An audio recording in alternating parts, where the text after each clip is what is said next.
I've accepted the life that was handed to me, and I've tried to do the best that I can.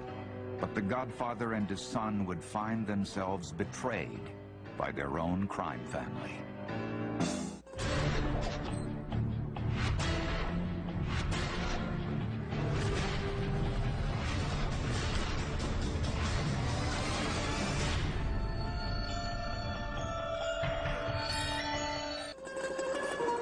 For centuries, the island of Sicily has been a breeding ground for renegades, radicals, and gangsters. The island comes by its rebellious spirit naturally enough. Foreigners kept invading it and ruling over it. As a result, Sicilians became deeply suspicious of outsiders and fiercely antagonistic toward authority. This spirit gave rise to the Sicilian Mafia, and it was into this world that Giuseppe Bonanno was born on January 18, 1905. His father, Salvatore, was a wealthy Mafia leader who owned farmland, vineyards, and cattle. Salvatore was proud to be the descendant of a medieval architect who built the Leaning Tower of Pisa. Even in those days, we couldn't do anything straight. You know, we built a crooked building. Giuseppe's mother, Catherine, was one of 18 children from the Bonventri family, an ally of the Bonanno clan in the feuding village of Castellammare del Golfo. Salvatore was considered a man of respect to the mostly poor people of Castellammare, who turned to Mafia families like his for justice. He arbitrated disputes, controlled jobs, influenced politicians, and, when necessary, used violence to get his way. The Bonannos were really part of a kingdom of within Sicily that was anything but recognized by the regime in Sicily, but was certainly respected by the ordinary people of Sicily. In 1908, on the run from the law, Salvatore brought his wife and only child to America. It was a great adventure for 3-year-old Giuseppe, who became known as Joe to his first-grade classmates in Brooklyn, New York. On weekends, his father would take him for walks through the bustling city streets, and they would stop at the Nickelodeon. The boy fell in love with America. But in 1912, much to Joe's disappointment, the Bonannos moved back to Sicily when serious feuding threatened the family's power and wealth. What was dear to him, what was sacred to him, was his early American experience. Because, in fact, when he went back to the old country, he was called the American kid. His earliest memories were of America, but Joe would spend the rest of his childhood absorbing the tough spirit of his native land. As he rode his horse by the sea, he fancied himself a knight fighting for honor, or the captain of a ship that circles the globe. Even as a boy, he had great expectations. Joe grew up expecting to be a man of substance, a man of wealth and influence and power. He's raised in certain rhetorical traditions of honor and deference to a great leader, a great man. At the age of 11, Joe's idyllic childhood was cut short. His father, drafted to fight for Italy in World War I, returned home badly wounded. Salvatore's dying words to his son were, "Your name is Bonanno. Always be proud of your name." Only 5 years later, his mother died as well. Just a teenager, the orphan inherited his family's fortune. Joe grew up fast. He's on his own from the age of 15, 16. And there's a native shrewdness there. Joe soon became disgusted with his uncles feuding over his inheritance. At 17, he decided to take what he needed and leave Castellammare behind. He enrolled in a nautical college based in Palermo, the capital of Sicily. More than anything, Joe wanted to be a commander of men. His ambition was to go into college and become a naval officer in the Italian Merchant Marine. And just about the time he was ready to accomplish that, some little fellow in Rome by the name of Mussolini came into power and decided that all those Sicilians down there needed to be taught a lesson. By 1924, Palermo was feeling the sting of fascist depression. In the romantic tradition of his ancestors, Joe was ready to fight. He formed a radical student organization that denounced Mussolini. The Naval Academy responded by suspending Bonanno, and he never graduated. When the fascist police started torturing and killing Sicilians with Mafia connections, Joe made a decision. I guess it's time for me to go home, is the way he put it. And when he first told me that story, I said, what do you mean, time to go home? He says, I think I better go back to America. Bonanno arrived in New York in December 1924 and found a city in the midst of a wild spree brought on by the misguided law called Prohibition. Gangsters all over America were getting rich as bootleggers. Joe had an uncle in New York who wanted to train him to become a barber, but Joe was determined to prove himself as a bootlegger. It's just a lot more fun to be a gangster than it is to be a barber.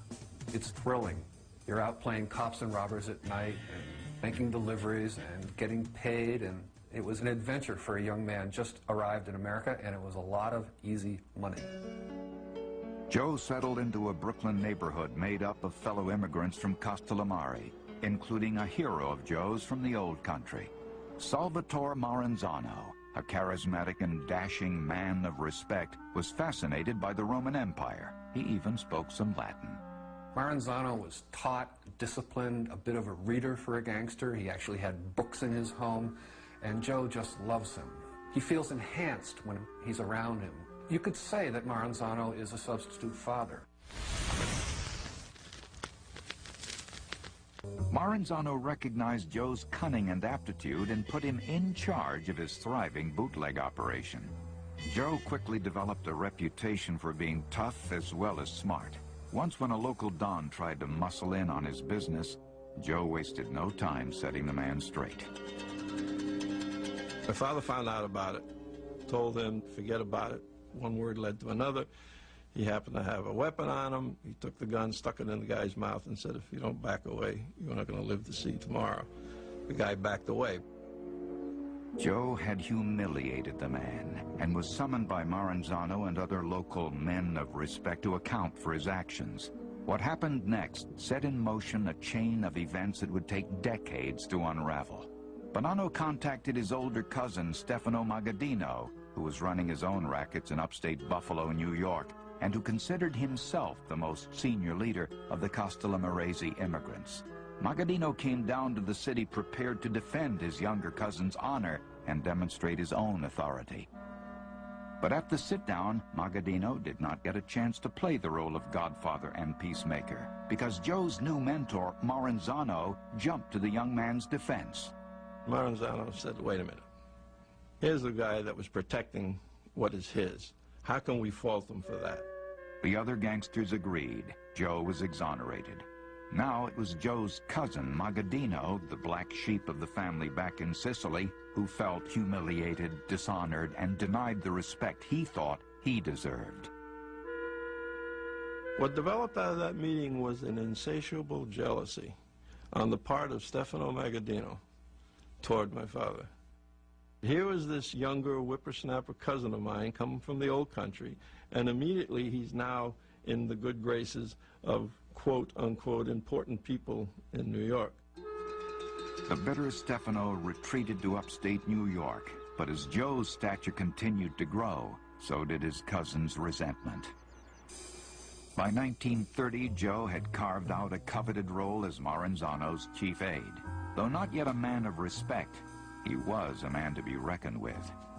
Joe had presence, he had charisma, he had that undefinable quality that makes people defer to a leader.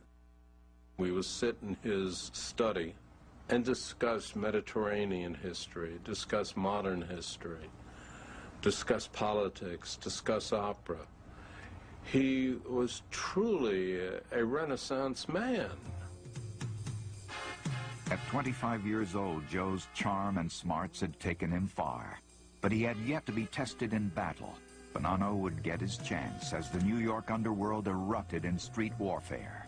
Wielding a machine gun to fight for his clan, Joe would become a full-fledged gangster, and in the process, win a place for himself at the founding of the modern American Mafia. By the time he was 25 years old, Joe Bonanno was a successful bootlegger and a rising leader in the New York underworld. His mentor, Salvatore Maranzano, even made Joe his chief aide. Now he wanted Bonanno to marry his own daughter. but Joe was already in love with Fay Labruzzo, a quiet seamstress with a dry sense of humor. The courtship was interrupted in 1930 when an old Sicilian feud reignited in the streets of Brooklyn and Manhattan. It got so dangerous that Joe kissed his girlfriend goodbye. He bought himself a bulletproof Cadillac equipped with built-in submachine guns and went into hiding. Bonanno and his cronies were fighting against the most powerful Italian gangster in all of New York, Joe the Boss Masseria. The tightly knit Castellammarese were becoming too independent for the power-hungry Masseria.